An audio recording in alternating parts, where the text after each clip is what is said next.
할렐루야. 10월 25일 10월 마지막 주 주일 예배, 우리 하나님 앞에 조용히 묵상 기도 드리심으로 함께 예배 드리도록 하겠습니다.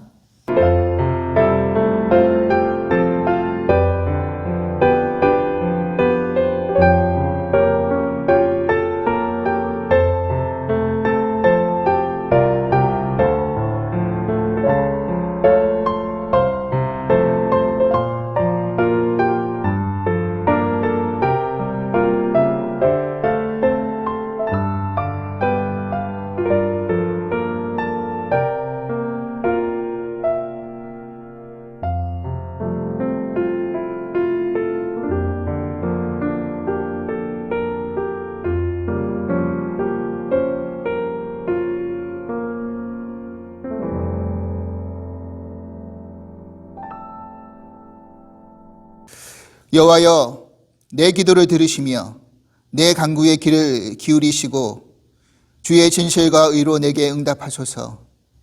주의 종에게 심판을 행하지 마소서. 주의 눈앞에는 의로운 인생이 하나도 없나이다. 원수가 내 영혼을 핍박하며 내 생명을 땅에 엎어서 나로 죽은 지 오랜 자 같이 나를 암흑 속에 두었나이다. 그러므로 내 심령이 속에서 상하며 내 마음이 내 속에서 참담하나이다.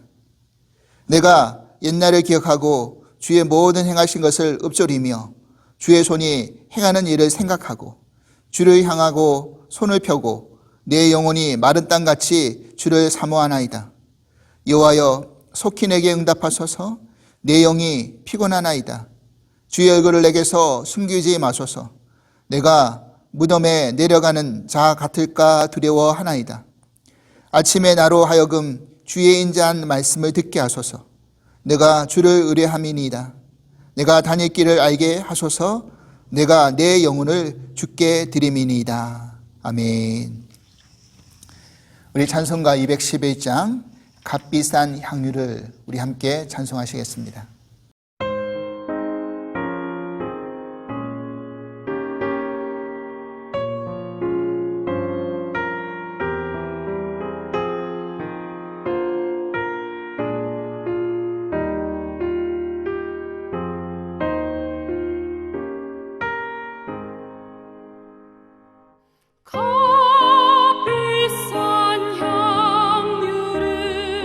주께 드리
사랑의 하나님 감사합니다. 우리에게 주어진 일상이 얼마나 소중한지를 깨닫게 되는 요즘, 이 기회를 통해서 다시 한번 우리의 믿음의 삶의 태도를 돌아보게 하시니 감사합니다. 우리에게 허락하신 모든 상황들이 감사로 고백되게 하여 주시옵소서. 모든 상황과 여건보다 더 크신 분이 우리가 믿는 하나님이신 줄 믿습니다. 인내의 시간 싸움 앞에서 먼저 포기하지 않게 하여 주시고, 언제나 주님 붙들고 최후 승리를 이미 보여주신 그 결과지를 우리는 가지고 있사오니 끝까지 승리하게 하여 주시옵소서. 아울러 이러한 상황 속에서 지쳐 쓰러져 있는 모든 사랑하는 이들을 다시 일으켜 주시고, 오늘도 피곤하고 지친 영혼들이 하나님 앞에 나왔으니 주신 말씀으로 다시 회복되는 은혜 허락하여 주시옵소서. 우리에게 주어진 매일이 주의 날이고 우리가 있는 곳이 주의 성전임을 잊지 말게 하여 주시고, 늘 신령과 진정으로 예배드리는 삶을 살게 하여 주시옵소서. 오늘도 모든 예배 순서를 주께 의탁드리오며 예수 그리스도 이름으로 기도합나이다. 아멘.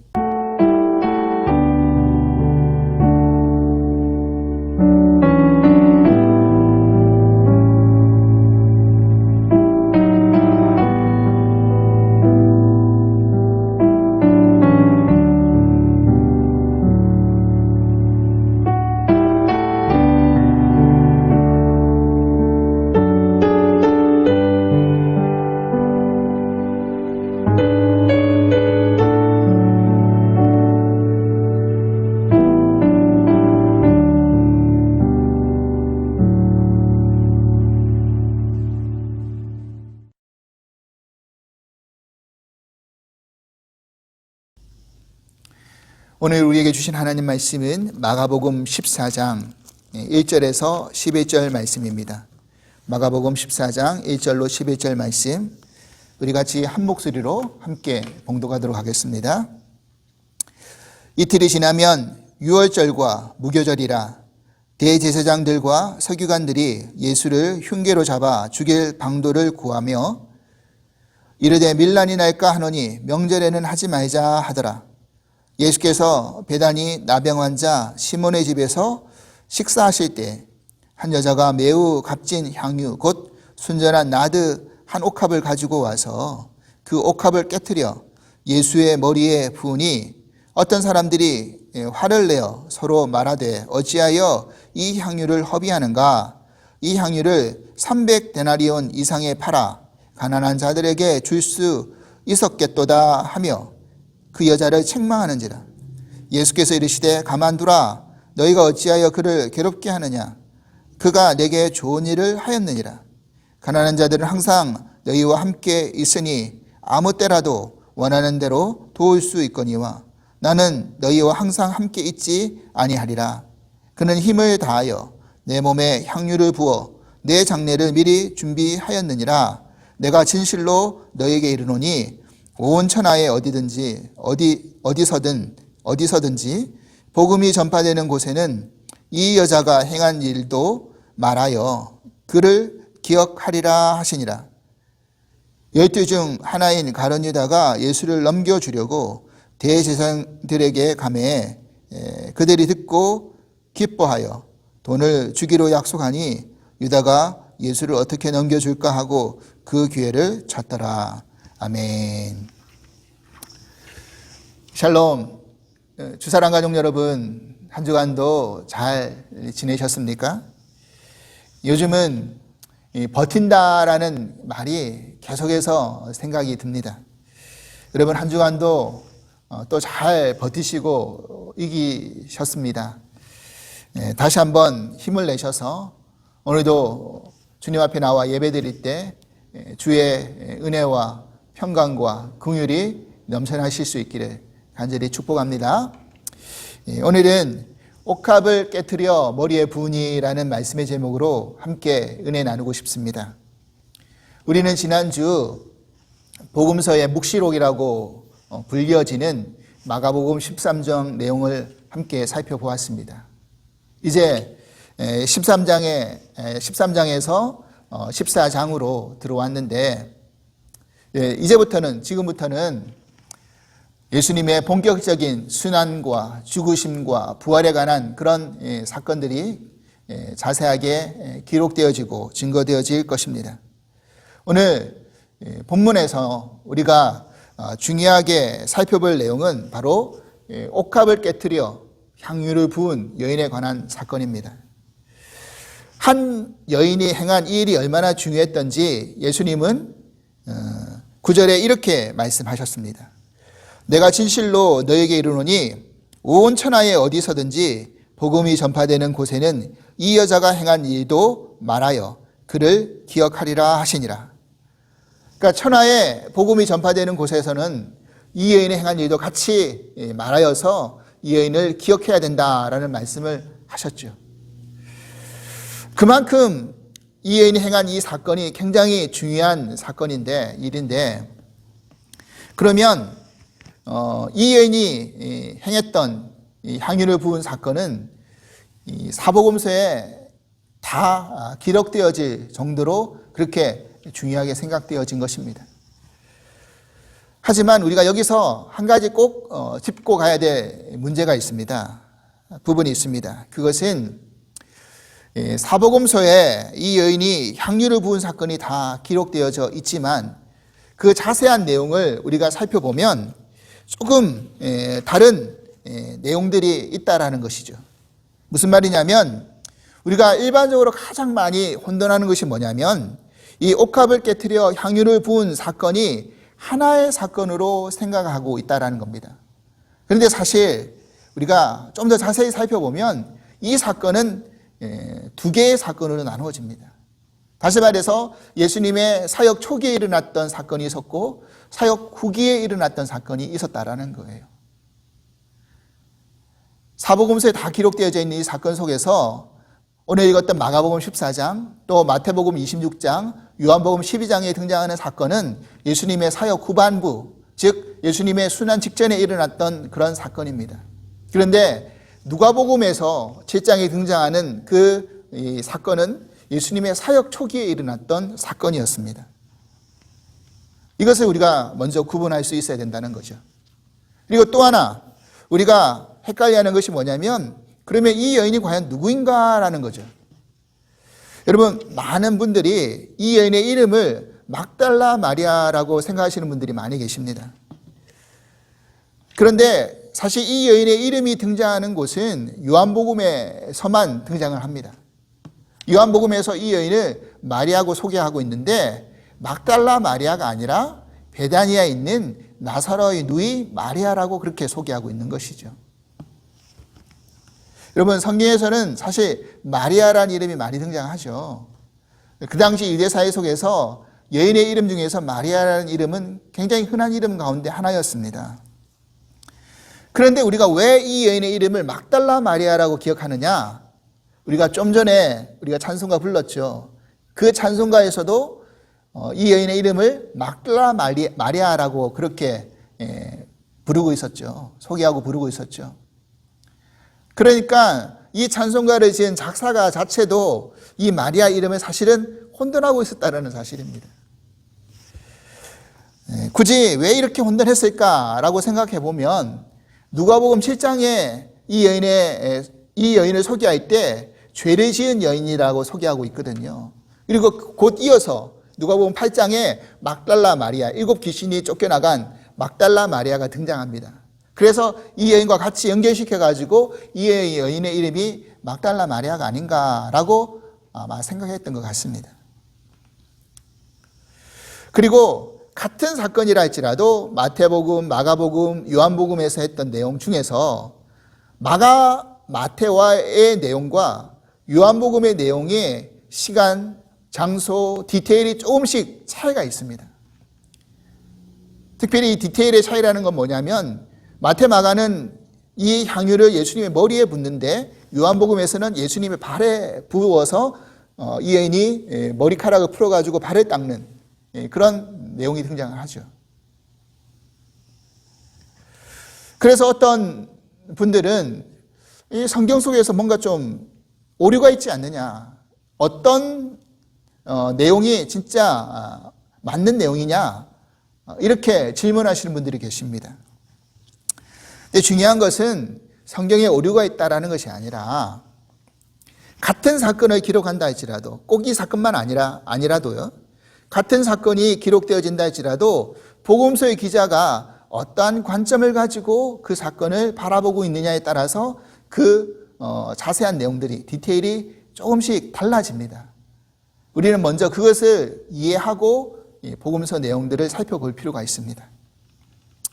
예전에 제가 부목사 시절 때 어떤 성도님이 이 향유를 부은 이 여인에 대한 시를 적으려고 하는데 뭔가 좀 성경에 읽다 보면 내용의 차이가 많다라는 것을 가지고 어떤 게 맞는 겁니까? 라고 질문했던 적이 있었습니다. 그래서 제가 이런 부분들이 있다라고 자세히 소개를 하고 말씀을 드린 적이 있습니다.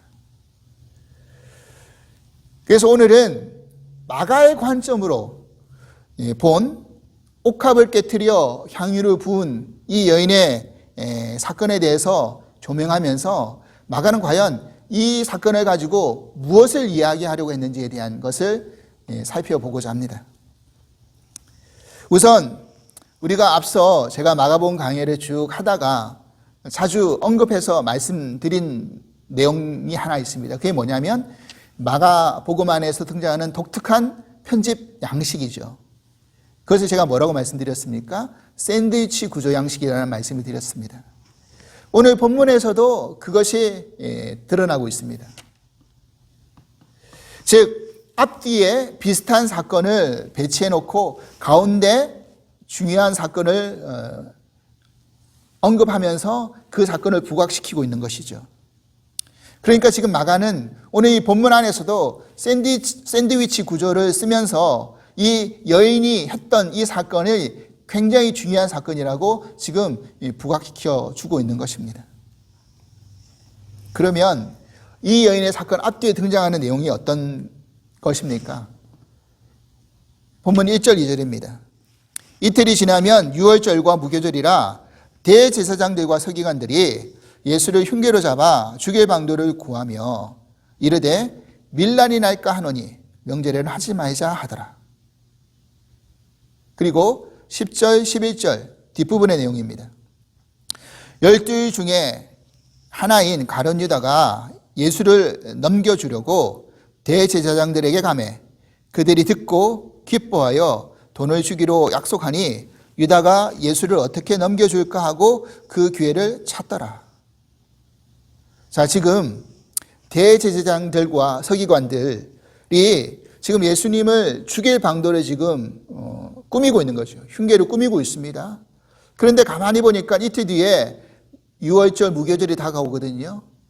근데 명절에 만약 그런 일을 하면 그때는 많은 사람들이 모여드는데 예수님을 따르는 추종하는 세력들이 지금으로 보니 많아서 혹시 밀란이 일어나지 않을까? 그러면 우리는 그날은 좀 피하자. 그런 이야기를 지금 하고 있었던 거죠. 그리고 예수님의 12제자 중에 한 사람인 가룟 유다는 예수님을 지금 넘겨주려고 대제사장들을 찾아갔어요. 그래서 그들에게 돈을 받을 것이라고 돈을 주겠다는 약속을 받고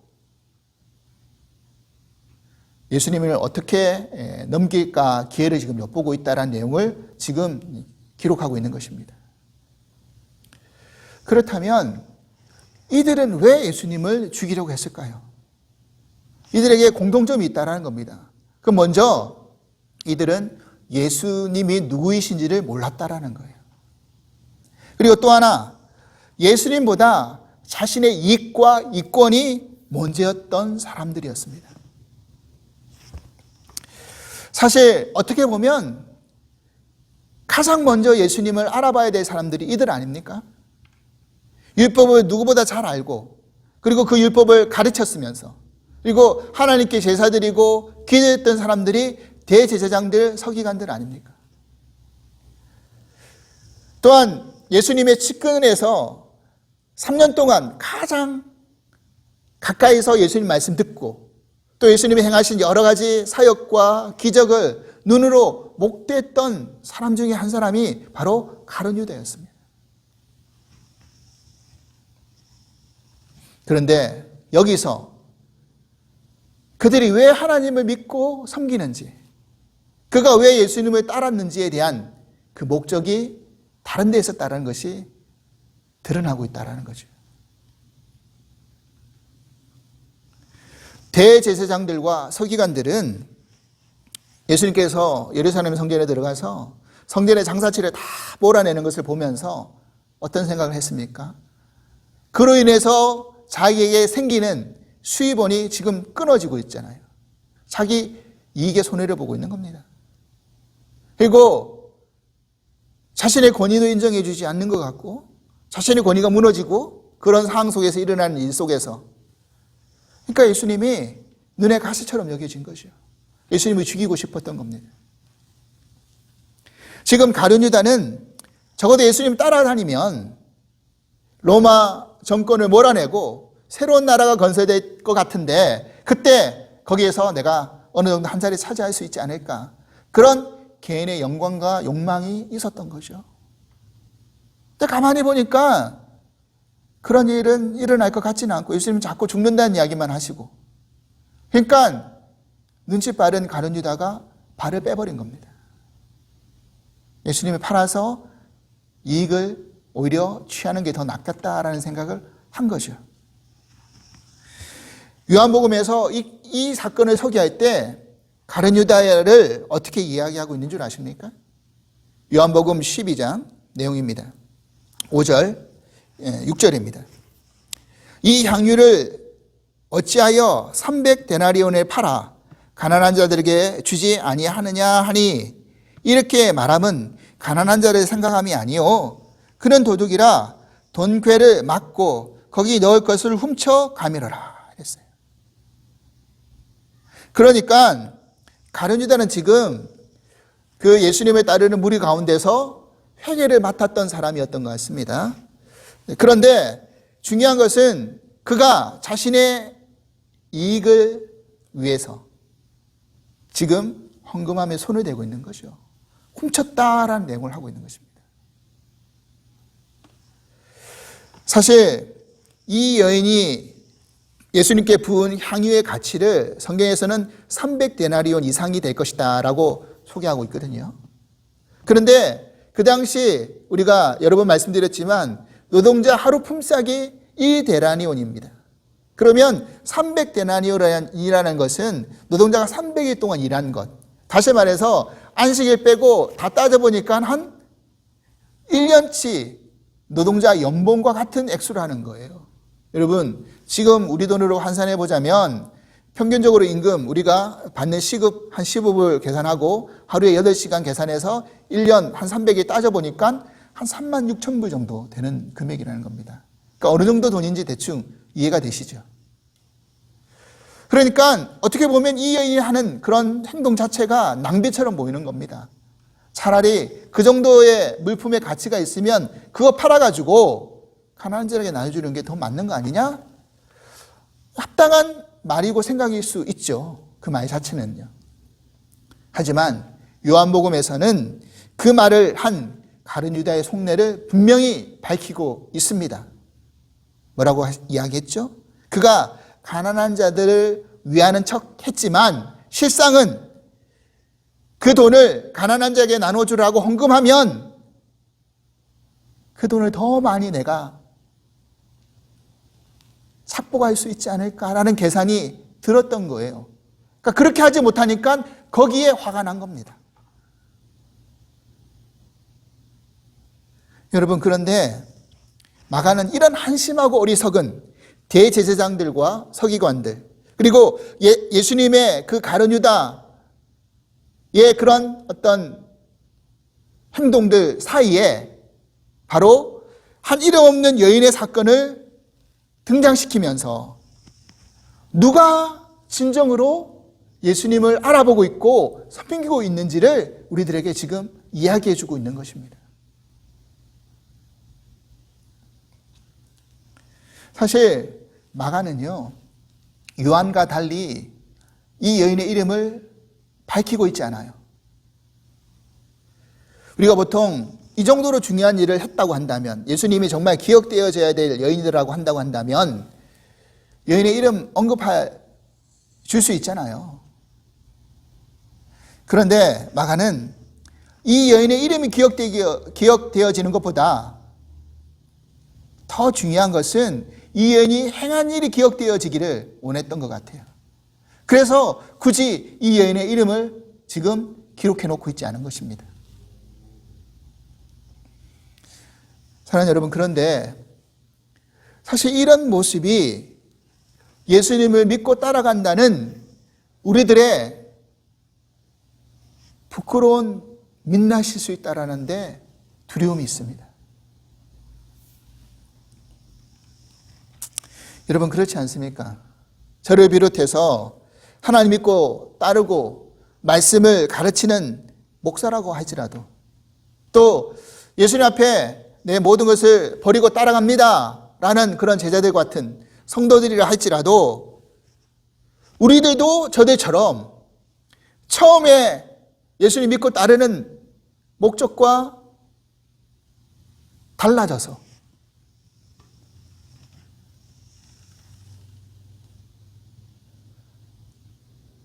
다른 목적으로, 다른 생각으로 교회를 다니고 하나님 일을 한다고 섬기고 예수님 믿고 따를 수 있다라는 그것에 우리의 부끄러움이 드러나고 두렵다라는 거죠. 하나님 믿고 예수님을 따른다는 것이 자신의 유익과 자신의 이익을 위해서 하나님 예수님을 이용할 수가 있다고 한다면 그 믿음이 얼마든지 포장될 수 있다는 겁니다. 여러분, 때로는 우리가 하나님 일을 한다고 하면서 내 이름 드러내기를 원하고 기억해 주기 원하지 않습니까? 내가 이렇게 열심히 교회를 위해 선신했는데 나를 몰라줘? 섭섭한 마음 들 때가 있지 않습니까? 여러분, 사실 알고 보면 하나님 나라 역사는 몇몇 드러난 그런 훌륭한 이름의 그런 사람들을 통해서 이루어진 것이라기보다는 정말 드러나지 않은 많은 무명의 사람들의 헌신과 눈물과 기도로 이루어진 그 역사가 더 많다라는 것을 우리는 잊지 말아야 됩니다. 그래서 오늘 우리는 이 사건을 통해서 우리의 믿음을 다시 한번 돌아보고 점검해 볼 수 있는 그런 시간을, 그런 기회를 가질 수 있어야 된다는 거죠. 그렇다면 예수님은 왜 복음이 전파되는 곳마다 이 여인이 행한 일을 기억해라 라고 그렇게 말씀하셨을까요? 예수님께서 이 여인이 행한 일의 의미를 오늘 이렇게 말씀하셨습니다. 8절입니다. 그는 힘을 다하여 내 몸에 향유를 부어 내 장례를 미리 준비하였느니라. 여러분, 제자들은요 3번씩이나 예수님이 죽으실 것이라는 것을 예수님께 직접 들었음에도 불구하고 그것을 제대로 인지하지 못했어요. 그런 일이 일어날 수 있을 건가 긴가민가하면서 그렇게 살았던 겁니다. 그리고 여기까지 온 겁니다. 그런데 이 여인은 정확히 예수님이 죽으실 것을 알고 그 일을 준비했다라고 예수님이 이야기하고 계시는 거예요. 여러분, 보통 이스라엘 관습 속에서 기름을 붓는 행위는 몇 가지로 한정되어져 있죠. 우리가 잘 알고 있는 왕이라든지 선지자라든지 제사장들이 세움받을 때 기름 부음을 받습니다. 그리고 어떤 집안에 특별한 손님이 찾아왔을 때, 또는 장례를 치를 때 기름 붓는 일들을 행합니다. 그래서 많은 신학자들이 이 부분을 해석할 때 또 어떤 것을 이야기하느냐면, 이 여인이 예수님의 죽음을 준비하고 예비한 그것을 위해서 기름을 부은 것도 있지만, 또 한편으로는 예수님을 왕으로 고백하는 그 행위가 이 기름 붓는 행위 속에서 그대로 드러나고 있는 것이다 라고 그렇게 해석하고 있습니다. 저는 이 해석에 어느 부분 동의를 합니다. 여러분, 히브리어 메시아, 같은 말 헬라어 그리스도라는 이름의 의미가 뭡니까? 바로 기름 부음 받은 자라는 그런 뜻이거든요. 그러니까 지금 이 여인의 행위 속에서 무엇이 담겨져 있는 겁니까? 이 여인의 신앙 고백이 담겨져 있는 것이죠. 어떤 신앙 고백이죠? 주님이 우리의 죄를 위해서 대신 죽으시려고 오신 그리스도이십니다라는 고백이 담겨져 있었던 거죠.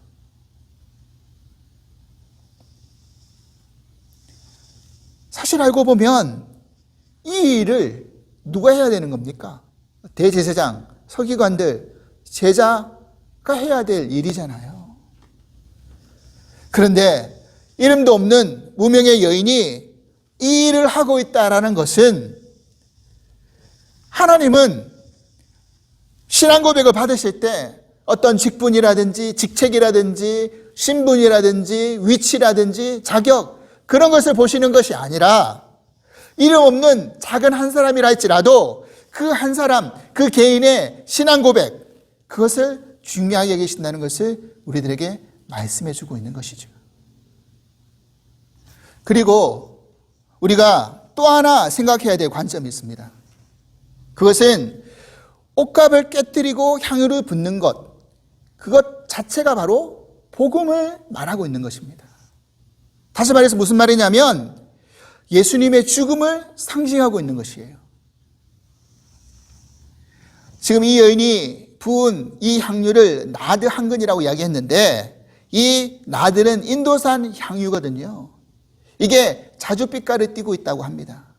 이 향유를 옥합에 담았는데 이 옥합이라는 것도 굉장히 가치 있는 그런 물건이거든요.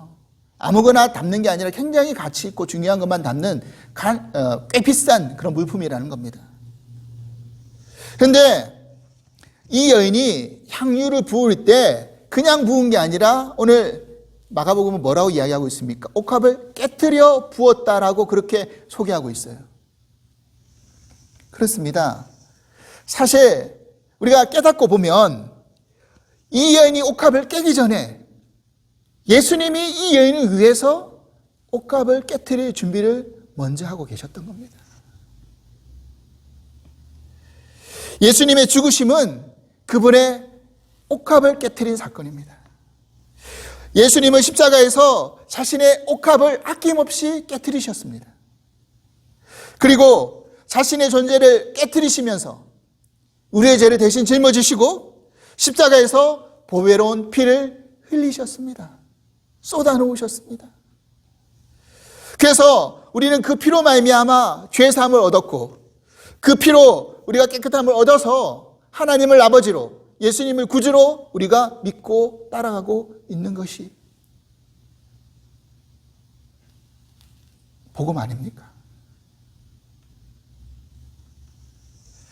그래서 복음이 전파되는 곳마다 이 여인의 일이 기억되어져야 된다라는 이야기를 하고 있는 것이었습니다.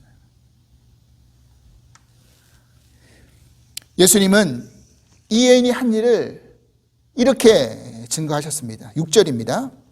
예수께서 이르시되 가만두라 너희가 어찌하여 그를 괴롭게 하느냐 그가 내게 좋은 일을 하였느니라. 여기서 좋은 일이라는 이 헬라어 단어가요 어떤 의미가 또 있느냐면 아름다운 일, 가치로운 일이라는 그런 단어의 의미가 있습니다. 여러분 그렇습니다. 세상에서도 좋은 일, 아름다운 일 소개할 때 어떤 일을 소개할 때 그런 것을 소개합니까? 남을 위해서 자신의 가치로운 것을 헌신하고 드리고 내어놓는 사건을 소개할 때 좋은 일이라고 아름다운 일이라고 우리들에게 뉴스로 알려주고 있잖아요. 여러분 그런데 알고 보니까 정말 우리 인생 속에서 가장 좋은 일, 가장 아름다운 일, 가장 가치로운 일을 누가 해주셨습니까? 바로 예수님이 해주셨다라는 거예요. 그것이 바로 우리의 죄를 위해서 십자가에서 자신의 생명을 내어놓은 일입니다. 그게 바로 굿뉴스, 복음 아닙니까? 사랑하는 여러분, 요한복음을 보니까 이 여인이 옥합을 깨뜨렸을 때 그 향내가 온 집안을 진동하게 하더라 라고 그렇게 기록하고 있습니다. 여러분, 가장 아름다운 일을 행하면 그 냄새는, 그 향기는 세상에 퍼져나갈 수밖에 없죠. 그래서 예수님의 그 복음의 향내가 온 세상에 지금 퍼져나가고 있는 거 아닙니까? 고린도후서 2장 15절 16절 말씀에 이런 말씀이 있습니다. 우리는 구원받은 자들에게나 망하는 자들에게나 하나님 앞에서 그리스도의 향기니 이 사람에게는 사망으로부터 사망에 이르는 냄새요, 저 사람에게는 생명으로부터 생명에 이르는 냄새라 누가 이 일을 감당하리요. 아멘입니다. 여러분, 그렇습니다. 지금 대제사장들, 서기관들, 가룟 유다 이들의 행위 속에서는 사망의 냄새, 썩은 내가 진동하고 있습니다. 그런데 이름 없는 이 한 여인의 그 행위 속에서는 생명의 냄새, 아름다운 향기가 풍겨지고 있는 겁니다. 그러면 여기서 우리는 분명해집니다. 우리는 어떤 냄새를 풍기며 살아야 할까요? 우리가 예수님을 믿고 따르면서 복음을 위해서 나의 가장 소중한 옥합을 깨트려 부을 때야만이 가장 향기롭고 아름다운 그 일들이, 그 생명의 냄새가 퍼져나갈 수 있음을 저희들은 믿습니다. 오늘 이런 일들이 우리의 살고 있는 처처 곳곳에서 우리를 통해서, 예수를 믿는 우리를 통해서 일어날 수 있기를 주님으로 간절히 축원합니다. 하나님 아버지, 감사합니다. 옥합을 깨트려 향유를 부은 이 여인의 그 행위 자체가 바로 복음이었음을 깨닫게 되었습니다. 예수 그리스도께서 자신의 옥합을 깨트려 피를 쏟아내심으로 우리의 모든 죄가 사함받았음을 다시 한번 기억합니다. 이 여인의 행위가 기억되어질 이유가 바로 거기에 있다는 것을 또한 깨닫게 되었습니다.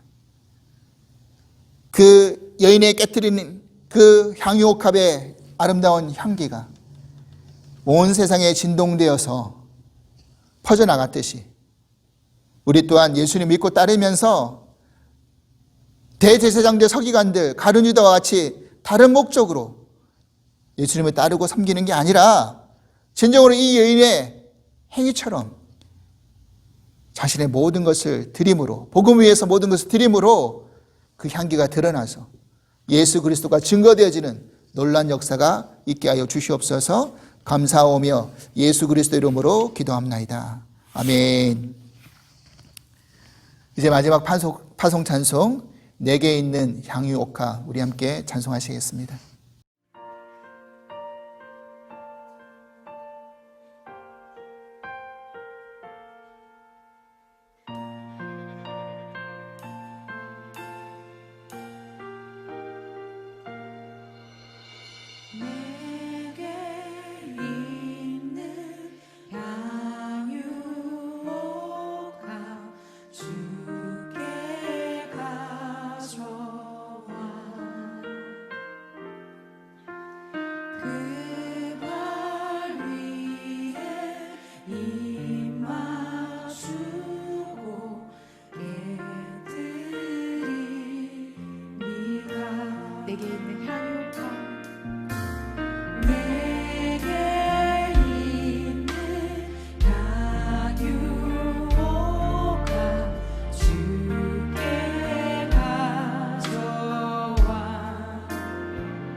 내게 있는 향유가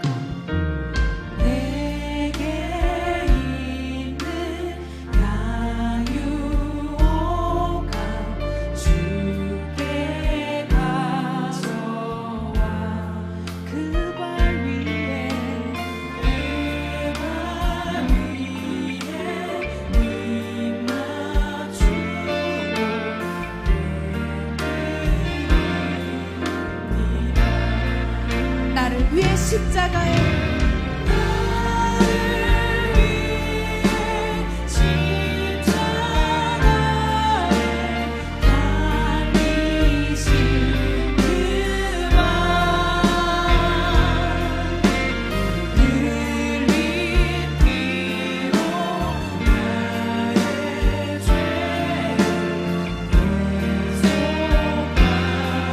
나를 위해 십자가에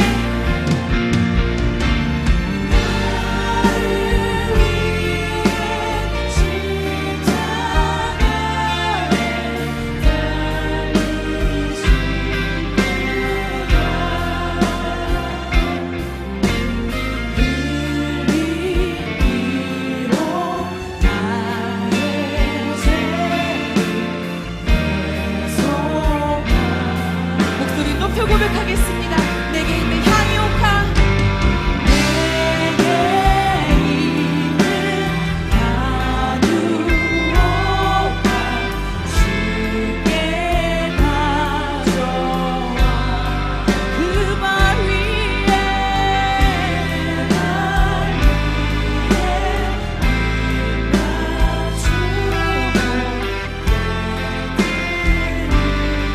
주님 다시 이 땅 위에